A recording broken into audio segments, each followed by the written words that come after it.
Okay, fellow Americans, we have another staged violence event in the El Paso mass shooting.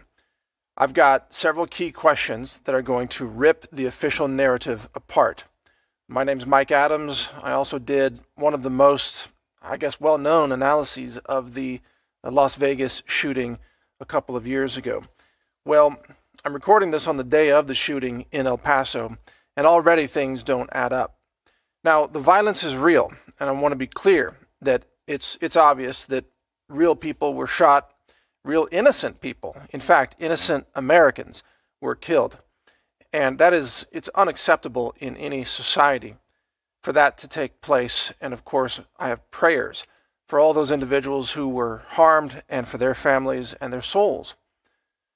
It's also important that knowing the harm that was caused to these innocent people, that we get to the real story behind what happened. And of course, the lamestream media is not reporting the real story. This is a case of staged violence. Some people call it a false flag if maybe they thought it wasn't real. I'm saying the violence is real, but it's been set up to achieve a specific purpose, a purpose that goes beyond the motivations of just the one individual who is being blamed for this heinous event. So I'm going to rip apart the official narrative here, but also as context understand that the main reason the independent media has been censored and banned, including myself, is so that the fake news mainstream media can control every narrative about events precisely like this one. They want all the conversations on Twitter to be anti-gun conversations, to be conversations that blame President Trump, for example, or blame white people. So they've censored all the voices of reason. Anyone who loves America, anybody who wants to protect their borders, anybody who is a responsible gun owner like myself, that might only deploy a gun in self-defense to stop violence, all of us have been censored and silenced, precisely so that the radical left can control this narrative and tell you whatever they want. Because what they are pushing in the news media is complete fiction. So let's get right to it. I'm going to ask some questions, some things that you may not have noticed, questions that are going to rip this narrative right apart. First question. All right, let's do some math here. According to media reports, as of this time when I'm recording this, I think they're reporting 20 people have been shot and killed, and that 30 people have been injured. So right there, you know that 50 people have been shot. And yet, anyone trained, well, let me back up. The surveillance image of this so-called shooter going into the Walmart with an AK-47 rifle only shows that he has one magazine. He doesn't have any spare magazines on his person. One magazine in an AK-47 long gun only holds 30 rounds of ammunition. Now, there are some extended capacity magazines that hold 40 or more, but that's not what's depicted in the picture. That's a standard 30-round magazine that's in the picture. And notably, this individual is not carrying a gear belt or a chest rig. He doesn't have magazines stacked on his chest rig or on his belt. In fact, there are no other magazines in this photo. So the first question is, how does one man shoot 50 people with a 30-round magazine? Right? Good question. It's impossible, of course, especially given that you miss all the time. Anyone who is trained in the use of an AK or an AR rifle platform knows that not every round goes where you want it to go. And sadly, I'm sorry about the tragedy of the event, but from a tactical point of view, we must note that it's even harder for an evil shooter like that to hit people who are running. It's very hard to hit moving targets, especially if you're moving yourself. Now, those of us who are trained in combat tactics or self-defense tactics using such rifles, we know how difficult it is to put rounds on target in such complex circumstances. But of course, we're the good guys. We would only put rounds on bad people, whereas what we're seeing in this event is, of course, bad people putting rounds on innocent people. Nevertheless, it's still difficult for them to hit moving targets. My point is, it is impossible to shoot 50 people with a 30-round magazine. especially when those people are running. Now, what that means is he would have had to fire at least, I'm estimating, 4 magazines, 4 30-round magazines, a minimum of 120 rounds to carry this out. And yet, we don't see any such magazines in any photo. Hasn't been any talk of such magazines being discovered. The more likely explanation, and one that is supported by eyewitnesses, is that there were multiple shooters.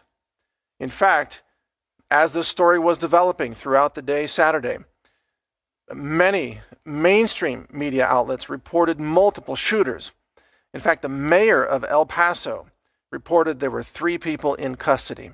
3 people, not 1. And it was widely reported across all the media that there were multiple shooters. And I personally saw interviews of witnesses live on NBC local affiliates, for example, saying that they heard or saw 3 or 4 shooters. One woman in particular saw, I think she said, 3 or 4 men running in dressed with the black shirts and the khaki pants, and she was describing them as shooters. 3 to 4 men, not 1 person. In fact, this is the only explanation that makes sense. To shoot 50 people, you would need more than 1 magazine, and probably means you need more than 1 person, because, you know, otherwise the math doesn't add up. So notice that the mainstream media flipped the script several hours into the reporting to say, no, it's no longer multiple gunmen. It's just 1 person. So they always take the multiple gunmen narrative and then they strip it away, they memory hole that, and then they tell you, no, it's a lone shooter. And before long, that lone shooter, guess what? Turns out they have a Facebook page that supports Trump, or they have a browser history where they watched InfoWars, or they're a member of the NRA, or whatever the narrative is supposed to be. And that's what this is. This is a fixed, staged narrative combined with real violence in order to control the news cycle and blame Americans.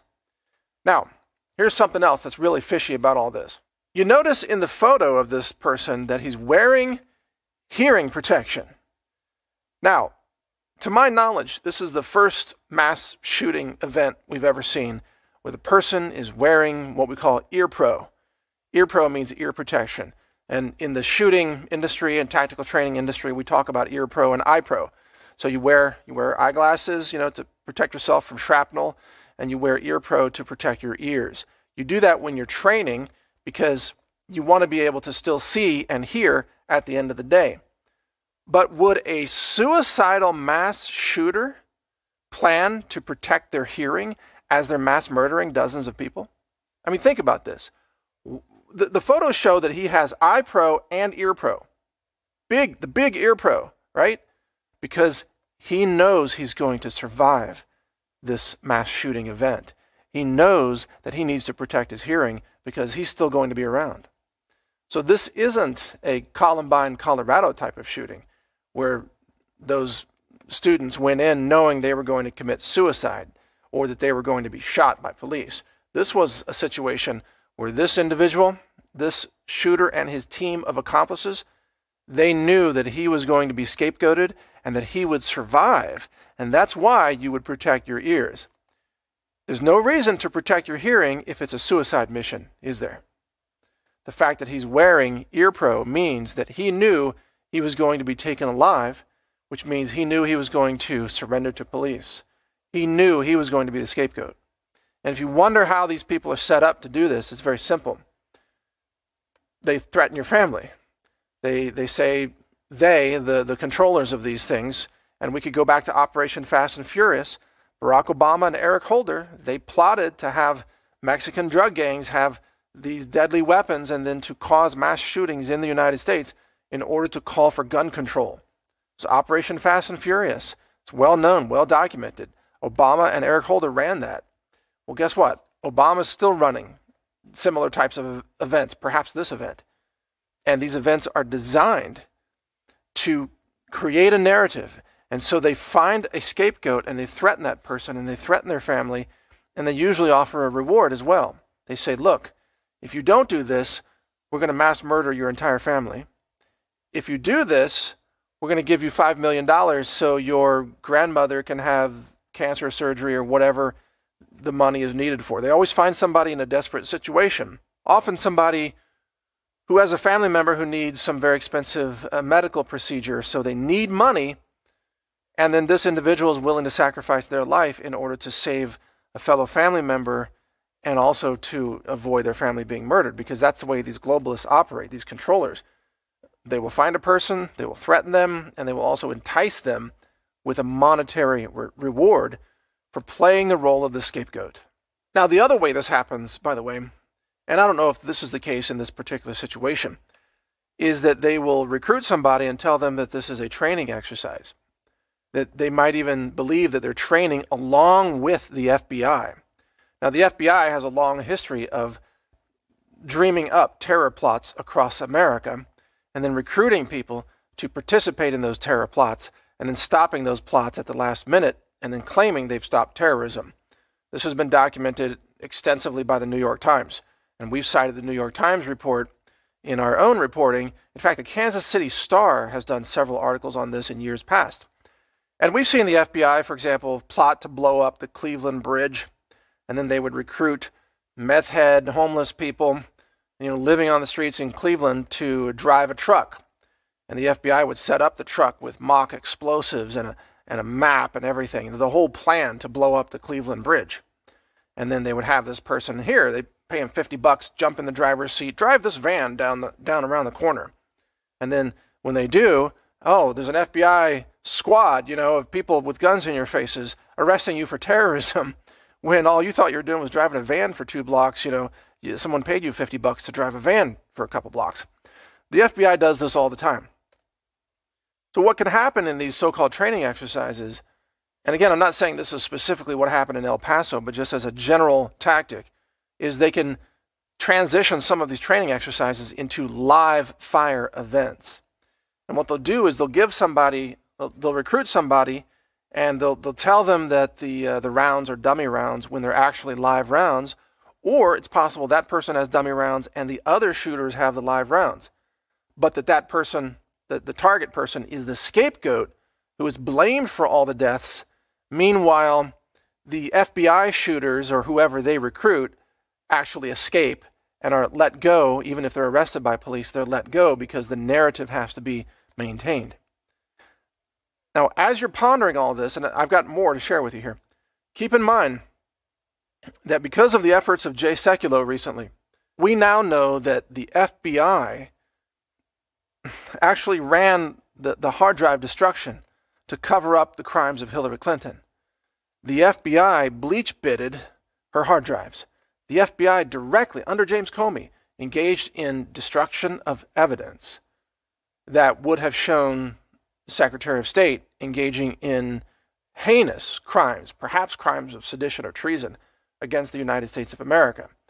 So we know the FBI, under the deep state swamp creatures like James Comey, has not only waged many terror plots across America, but also actively engaged in destruction of evidence and obstruction of justice when it comes to covering up the crimes of Hillary Clinton. So don't think that staging a mass shooting with real violence is beyond the corrupt, factions of the FBI. Doesn't mean the entire FBI is corrupt. There are factions within it, just like in every organization. There are good guys within it, and there are bad guys within it, and women too. I don't mean just men. The point is that the FBI has a long history of running this, or at least certain factions within the FBI. And it's not difficult for them to recruit somebody and run a staged violent event that results in real bloodshed, real deaths, and a news narrative that they control because they have a scapegoat. And then that scapegoat is set up, usually with a manifesto. And, of course, a browser history and bumper stickers all over their vehicle. Remember, who was the guy in Florida who had all the pro-Trump bumper stickers all over his van? Sayoc, was that his name? And then you never heard about him again, did you? Amazing how he just disappeared. Because some of these people are recruited to be the scapegoats so that the media can run its narrative, and then everybody forgets about it. 18 months later, it's gone, and no one ever asks again, and you never hear about that person ever again. You know why? Because they're gone. Their role is complete. And so what we're looking at here so far, this guy, this shooter who went into the Walmart, think about it. He knows he's going to survive. He surrenders to police without them ever having to fire a shot. I wonder why. And he's wearing ear protection to make sure he can protect his hearing, and eye pro to make sure he can see, because he knows he's going to live a long time beyond this shooting, because he's playing a role. And he doesn't even have anything more than one magazine of ammunition, which means he couldn't have possibly carried out the shooting. But now let's get to the manifesto. So according to the left-wing media, there's some kind of manifesto that's been circulating that this guy reportedly posted. Now, of course, you should take that with a grain of salt. You should have a lot of skepticism about such claims. But let's believe the media just as a thought experiment here for a second. According to the media, this guy had a problem with illegal immigration. So let's just assume that's true, okay? Let's say this guy hates illegal immigrants. But the people he shot were Americans, right? He went to a Walmart in America, in an American city, El Paso. That's not in Mexico. That's in America. He targeted Americans because he knew most people were there shopping for back-to-school supplies, which means they're families who have children that go to school, where? In America. Why would you shoot Americans if you hate illegals? Notice, he did not go to an ICE detention center and try to shoot illegals. He didn't go to maybe a gap in the border fence and try to shoot illegals. He didn't try to seek out a bunch of illegals wherever they might be in El Paso, I don't know, some safe house or something. No, he went to a place where Americans are because they're shopping for back-to-school supplies. That right there tells you that the manifesto is fiction. It's BS. Because when he had the chance, I suppose, to shoot anybody that he wanted to, he could have gone somewhere else and opened fire. He specifically chose to shoot Americans, which tells me that, again, whatever anti-immigration manifesto is out there is BS. Why would you shoot Americans if you hate illegals? I mean, if you're willing to commit violence against people, why would you shoot Americans? Now, of course, shooting anybody is wrong in these circumstances. It's wrong for him to shoot anybody. But it doesn't make mental sense for him to shoot Americans if he's saying that he loves America and he hates illegals who are invading America. Why would you shoot Americans? Doesn't make any sense at all. And I guarantee you, nearly all the victims are American citizens, maybe 100%. He certainly wasn't asking people for their nationality before shooting them, was he? And he wasn't saying, show me your passport, and then shooting people who didn't have an American ID or something. No, he was shooting indiscriminately in a place where Americans congregate. Again, shopping for back-to-school supplies in an American Walmart in an American city in a U.S. state, the state of Texas. All right, those are the main points I have. So in summary, number one, why would you wear ear pro, hearing protection, if you're on a suicide mission? Obviously, he knew he was going to survive. He knew he was going to surrender to police. And he knew he had to protect his hearing because he knows he's going to go on to live probably a very long life under another identity, right? Even the name we've been given may not even be real. That's why I haven't mentioned that name. It's probably a sock puppet name. This person has probably been recruited, and 18 months later, he'll be released into a witness protection program, having served the deep state and accomplished his mission, which was to create this mass shooting to push a gun control narrative in the media. Secondly, he did not carry enough magazines to carry out the carnage that's being reported by the media. According to the surveillance video still frame, he only had one magazine. That's a 30-round magazine. You can't shoot 50 people with a 30-round magazine, not even with an AK-47, and especially not when people are running and fleeing and trying to maybe dodge your bullets. As a lot of people, we've seen the videos of this, people fleeing. People aren't just standing around like still targets. They're running for their lives, literally. And frankly, no one can shoot 50 people with a 30-round magazine. Doesn't work. So finally, also then, multiple eyewitnesses reported multiple shooters. And in fact, officials reported multiple shooters, and they reported arrests of multiple people. But then the narrative was flipped. to narrow it down to one shooter, and then the one shooter has a manifesto, and the manifesto complains about immigrants, but the guy's shooting Americans. So none of it adds up, does it? None of it makes any sense at all. But you understand how this narrative works. They're going to say, of course, that all white people are dangerous. They're going to say that all gun owners are dangerous. And the same media that's pushing that narrative will not report to you that this weekend alone in the city of Chicago, black-on-black violence will probably see more people shot than what we saw at Walmart. If not this weekend, over a couple of weekends, it will definitely reach the same number. Because black-on-black violence in Chicago is so routine, and it's so deadly, and it's so frequent that the media ignore it. They pretend that's not ever happening. They say the only shooters in America, they say, are white people. That's absurd. It's totally absurd. The day-to-day violence that's taking place in our inner cities is people of all races and colors, and plenty of black folks are killing each other. Often it's drug dealers shooting, it's drug people shooting drug people or gang people shooting gang people. I mean, the FBI statistics will tell you they have a racial breakdown of the gun violence in America, and guess what? White people are not at the top of that list. Not that I'm trying to make this a racial issue. I'm trying to counter the false narrative of the left wing that's going to try to make it a racial issue. I say, number one, every American, regardless of your color or even your sexual orientation, every American deserves the right to self-defense. In fact, I've said many times, and I'll say it again here, when I see a black man with a gun, I have a feeling of pride because I see a black man who's taking responsibility for his own self-defense to protect his person and his family. I see a citizen. When the left-wing media sees a black man with a gun, they see a thug. They see a criminal.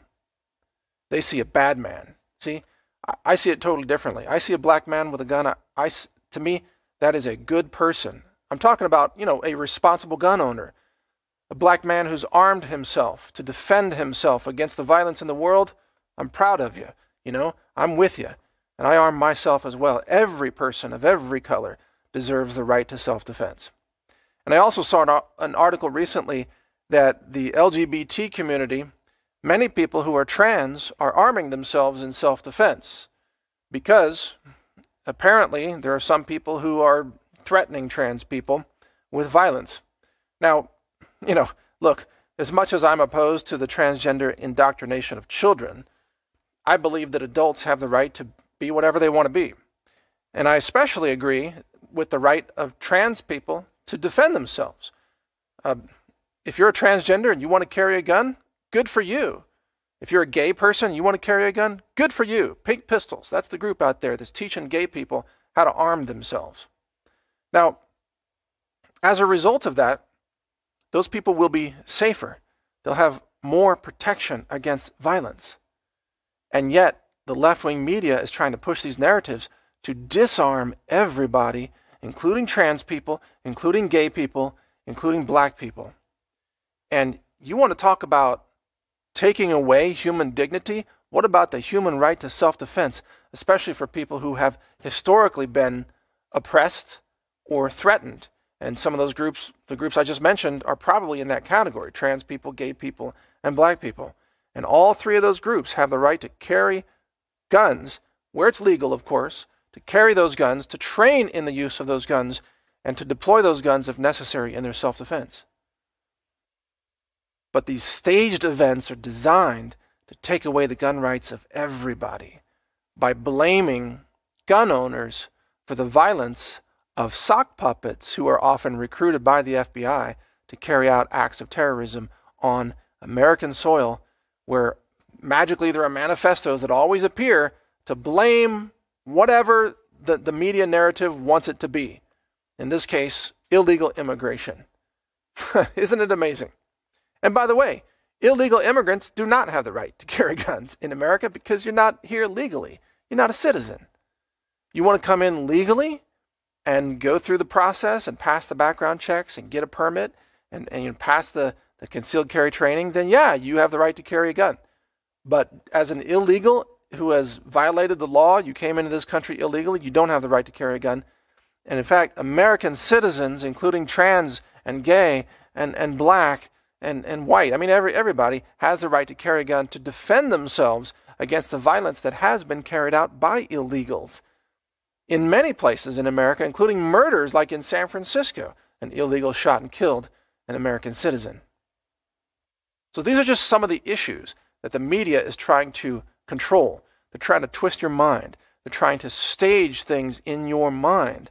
They're trying to run scripts, narratives. It's like a real-time movie that they're trying to play out in your mind. Even though the violence is real, the script is staged because they have to achieve a certain level of emotional outrage to bypass your rational mind, to bypass the idea that every American has a right to defend themselves, including the groups I mentioned previously. They want you to bypass the idea, or even not think about the idea, why did this shooter shoot Americans? If this shooter hates illegals, why did he shoot Americans? You're not supposed to ask that question, you see. You're supposed to believe whatever the media tells you. You're supposed to just let them shove it down your throat, swallow it, make it your belief system without any kind of critical thinking. Well, guess what? All of us here at Brighteon.com, that's the video platform you're probably watching right now, we are critical thinkers. And we see the holes in the official narrative. We see the problems. In fact, these are not difficult to see. It's kind of obvious. Gosh, the guy's wearing hearing protection right there on the surveillance video. Why would you wear hearing protection if you're on a suicide mission? Doesn't make any sense, does it? Not at all. The guy knew he was going to survive. So it's not difficult to put holes, to punch holes in this false narrative. But it does require you to be able to think for yourself and to stand up to the outrage mob, which is the only mob that's allowed to exist on Twitter and Facebook and YouTube, is the radical left-wing outrage mob. And all the other voices that might counter that outrage mob have been deplatformed and silenced or permanently banned like I am. For all the obvious reasons. Here I am raising intelligent, very good observational questions about what could explain what we're seeing here. These are intelligent questions. I'm sure you agree. We have the right to raise questions about these events, but if you question official events, you are banned everywhere. Well, everywhere except Brighteon. So, look, if you want to speak freely and you want to join me in analyzing things that are happening in our world, create a free account on Brighteon.com. It's the free speech alternative to YouTube. Lisa Haven is on, and Pete Santilli is on, and many other people. Lots of actually well-known people are using Brighteon every day. I mean, even Alex Jones posts all his stuff there as well. And it's free to use, and you can post things about health and medicine and survival. You can post, shooting and self-defense videos if you want. I mean, as long as it's depicting things that are legal, self-defense, obviously. It's free to use, and we're adding subscription features very soon, where you'll be able to build up your own audience of followers who follow your channel on Brighteon.com. We have a whole new R&D team working on it right now. It's an expanded team. They're going to make a lot faster progress than the previous team. And we're making a lot of progress right now. A lot of new features are coming, including likes for the videos and a whole lot more. So check it all out at Brighteon.com, because you know what? You have the right to question everything that you see. Everything reported by the media, you should question it. You have the right to think for yourself. You have the right to exercise your brain and to engage in rational thought and rational questioning of the official narrative, which is usually irrational and nonsensical, we'll say. We'll use that term. You have the right to question everything, but you can't question it on YouTube. You can't question it on Twitter or Facebook or even under Google. You can only question it on alternative platforms like Brighteon.com. So use the platform, and you can join me in raising these very important questions about events that are being shoved down our throats with a false narrative combined with real violence. That's what's happening in our world. Mark my words, this is staged. This is absolutely staged for a political purpose, and the victims are real, the violence is real, but the narrative is fake. That's what's happening today, and there's a lot more of that yet to come before the 2020 election, because this is all about defeating Trump. This is all about taking your guns, taking away the guns of law-abiding citizens, giving the election to Democrats in 2020, And one of the reasons they're targeting Texas now is because they're desperately trying to turn Texas blue, which would give them the Electoral College advantage to win the White House in 2020. So everything that's happening here is designed to manipulate the public by manipulating emotions and staging events and killing innocent people who literally, they will mass execute any number of people as long as they, the left, the Democrats, and the globalists stay in power. They don't care how many people they kill. They will do this again and again and again because it gives them the ammunition in the media to push the narrative that they want to push. Question everything and use Brighteon.com. Pray for all the victims of this staged violent event.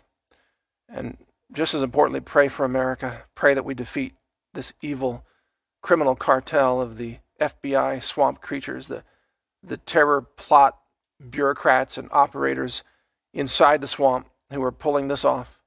Pray that we defeat evil that is trying to destroy America and annihilate freedom forever. Pray for victory for all of us. Thank you for watching.